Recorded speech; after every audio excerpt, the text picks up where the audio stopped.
Hello, I'm Nils Christiansen, the Managing Partner of DR Solicitors. Today I'm going to talk about different working at scale models in primary care. Well, we see there are three considerations when looking at these different working at scale models.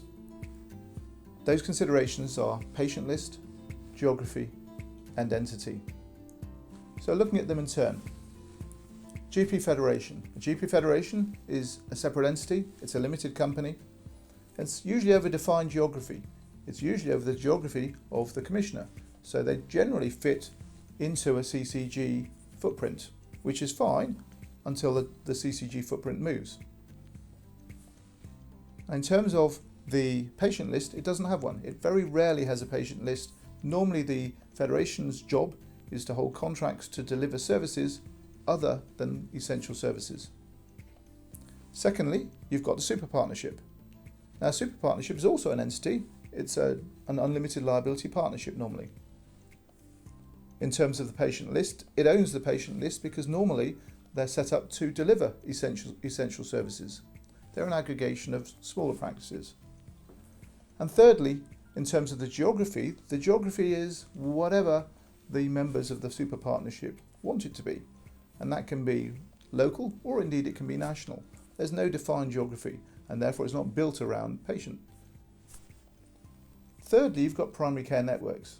Now, primary care networks have a very distinct geography because they're built around a 30 to 50,000 patient coherent geography. It's a very local geography but larger than a practice area. In terms of the patient list, they're also built around patient lists.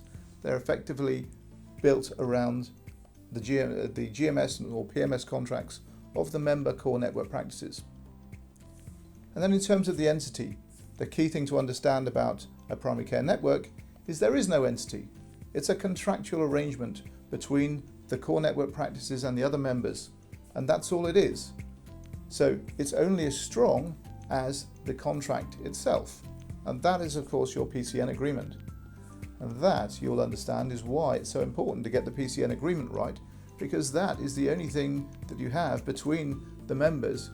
And in the event of a dispute, you're going to want to be able to rely on your primary care network agreement in order to resolve the dispute as amicably as possible, or if need be, then to be able to enforce your position. So it's really important to get that right, and we would advise you get professional, experienced advice in order to do so. And obviously DR Solicitors would be more than delighted to help. Thank you very much.